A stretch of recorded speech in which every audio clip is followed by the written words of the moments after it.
Up on Mountain News at 6, relief for the victims of Helene is coming from eastern Kentucky. And with the November election roughly 5 weeks away, we take a look at what you need to know before you cast your ballot.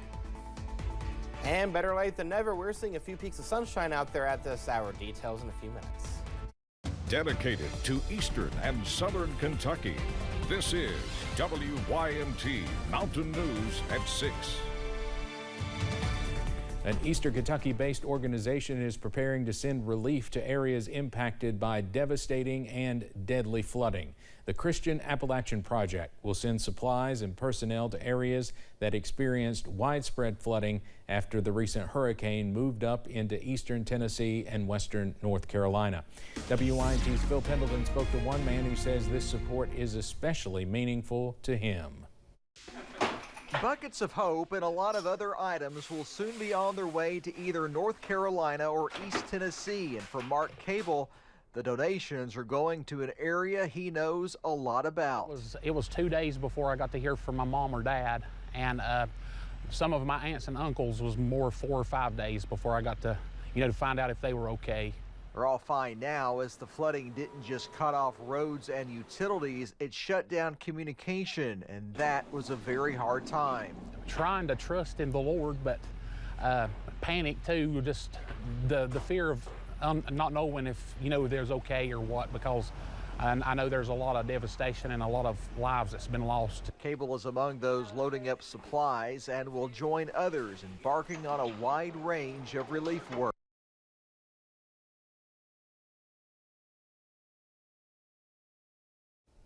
All right, having some trouble with that story. The group says they are working with impacted areas, but is not sure yet which state they will focus on at this time. Officials now report more than 170 people have died across 6 states from Florida to Virginia as Hurricane Helene left a path of destruction. Thousands of volunteers, including more than a dozen from Kentucky's American Red Cross, are on the ground helping. Misty Thomas with the American Red Cross Kentucky chapter is stationed at their chapter office in Asheville. Thomas has helped in large-scale disasters before, like the 2022 flood here in eastern Kentucky. Every disaster is different, but every disaster leaves a wake of destruction and harm in its way to families and communities. And this is absolutely no different. I think what's different for me in this particular disaster is how widespread it is. Thomas says they have Red Cross volunteers from Kentucky and Florida as well, helping to alleviate human suffering there. She says yesterday they helped a woman get her mother-in-law insulin because her pharmacy is just not accessible right now. Many other Kentuckians are helping flood survivors. Police officers, firefighters, and others in London have been collecting supplies there. There are 3 different drop-off locations in London: the police station, City Hall, and the fire station. Things that were dropped off include bottled water and bread. Officials say Perry Distributors in Hazard donated 40 cases of energy drinks. ARH is giving folks the chance to help those affected by Helene with a supply and fund drive. You can donate and drop off items at the ARH System Center or in the lobby of any ARH hospital location. You can do that from 8 a.m. until 5 p.m. each day until October 11th. Some of the supplies you can donate are toilet paper, cleaning supplies, and baby items such as formula and diapers. We have additional information about this on our website. There will be a Drift Appalachia block party on Friday. Professional drift cars and racers throughout the world will be in downtown Hazard. There will also be music and food vendors. According to the city of Hazard, the group will also take donations for survivors of Hurricane Helene. As former Sheriff Mickey Steins in Letcher County awaits a possible grand jury indictment, a space in Whitesburg is hoping to focus more on the community and less on the courtroom. Members of the Graham Memorial Presbyterian Church wanted to use the grounds to promote healing in the aftermath of Mullins' death and Steins' arrest. The church has its doors open, providing meals to workers from both buildings, and opened its sanctuary for prayer and meditation. Come over, sit down, eat, enjoy, take a minute, They want someone to hold their hand or just pray with them or just sit with them or not even talk at all. Just let them have a moment. That's what we're here for. We wanted our doors to be open to those folks because they are our folks. That's a beautiful church too. It opens its doors at 8 a.m. with coffee and donuts and serves lunch at 11:30 a.m. Spangler says they want to feed bodies as the community works to stand back up. In Pike County, 3 people are behind bars after police found suspected meth and fentanyl in a vehicle during a traffic stop. The incident started when police discovered that the vehicle was speeding on Monday. After smelling marijuana, police asked the 3 people to get out of the car. Police also found a handgun on one of the suspects. David Howell, Heather Howell, and Isaiah Harrell were taken to the Pike County Detention Center. A woman is facing charges after police seized drugs at a home in Campbell County, Tennessee. On Monday, members of the Campbell County Sheriff's Office executed a narcotics search warrant at a home in Jacksboro. During the search, authorities found drug paraphernalia, heroin, and a handgun. 38-year-old Stephanie Elaine Duncan was arrested and taken to the Campbell County Jail. In Knox County, the Richland Fire Department had their hands full putting out a massive fire. All 5 trucks and several firefighters were called to the scene on Old Farm Road just before 5:30 this morning. A house and 2 storage buildings were on fire, and a nearby home was being damaged by the heat.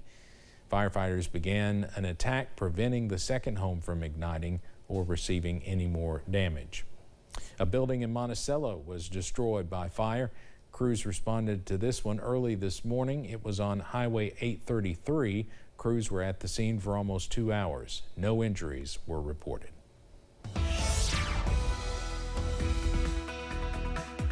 We're a little bit late, but better late than never. We're seeing plenty of sunshine out there, especially over towards the London-Corbin area. You can see the sun is finally out. A little bit of cloud cover out there, but still not a bad finish to your Wednesday. And in terms of temperature, we made it into the 60s and 70s. The majority of us stayed in the low to mid 60s. 64 was the high in Pikeville, 63 Hazard. Jackson made it to 66, London 62, 75, or 72 in London, 75 in Somerset. Right now, all is quiet on live pinpoint Doppler radar. We are picking up some ground clutter on the radar scan at this time, and the next 12 hours keeps us mainly clear as we go throughout the evening hours into the overnight hours. Some patchy fog is not out of the question as we go throughout the overnight hours into the first part of your Thursday morning, where we find temperatures in the low to mid 50s from top to bottom, left and right. Now, summer is trying to hold on. We have a couple of days where we have temperatures in the upper 70s and low 80s, and then we'll see another cold front that's just going to tell summer to get out of here for a little bit, and we'll drop down to near normal. Details on the first alert forecast in a few minutes. Steve. All right, Eric, thank you. Election Day is just 34 days away, but election officials say voters should be preparing now. WYMT's Madison Carmouche talked to one county clerk about what's on the ballot. It is October, which means we are getting closer to the November election. So I'm asking, please get out and vote everywhere. November 5th, voters throughout the nation have the chance to cast their ballot if they are registered. Call our office, make sure you are or not, because a lot of people won't call until the day and they go vote and they say, well, I'm not registered. Well, you had all these time to register since the last election. Voters in the Commonwealth have until Monday, October 7th, to register to vote.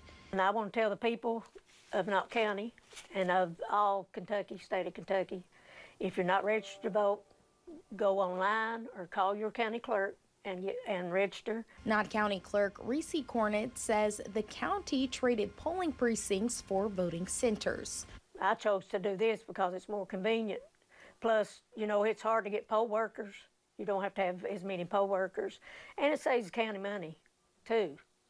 Plus, it's convenient for everybody. Cornett says to become a poll worker, you just need to be 18, registered to vote, and come to the training. We need all the poll workers we can get, but I pretty well got them covered. But I always like some, so be an alternate, so some don't show up, then you'll have somebody take care of that. Along with the presidential race, Kentucky has 2 constitutional amendments on the ballot. In Knott County, Madison Carmouche, WYMT Mountain News. Cornett says Robert F. Kennedy Jr. is on the ballot in the presidential race, but a vote for RFK Jr. will not count.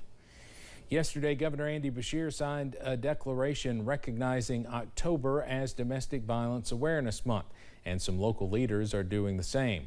Pike County Judge Executive Ray Jones was joined by the county's Domestic Violence Coalition today as he signed a similar proclamation.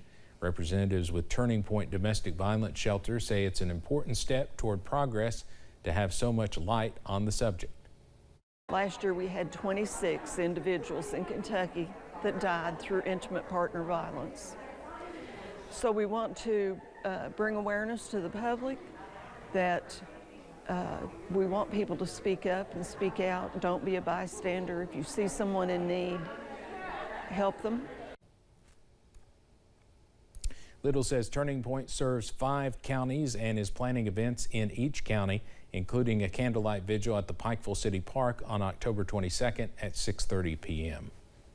Applications for the WYMT Mountain Classic Scholarship are still open, but you just have until 5 p.m. on October 4th to submit your applications. In addition to the WYMT Mountain Classic Scholarship, you can also submit applications for the Ralph Gabbard Memorial Scholarship and the Tony Turner Memorial Scholarship. Students who want to apply should submit their applications to their guidance counselor prior to the deadline. We have more about this at WYMT.com. We now know the funeral arrangements for a former pro golfer who died over the weekend. Luther Minor was a former pro golfer at the Harlan County Country Club. His visitation will take place tomorrow from 4 p.m. until 7 p.m. at the Gate City Funeral Home in Gate City, Virginia. The funeral will take place after the visitation. Luther Minor was 84 years old. All right, weather headlines for tonight. Plenty of sunshine is in store for the day on Thursday. There is a shower chance in the forecast, but summer is trying to hang on by a thread. Details in the first alert forecast in a few minutes. And with Radio Day coming up, we hear from the Appalachian Arts Alliance Executive Director about the importance of raising funds.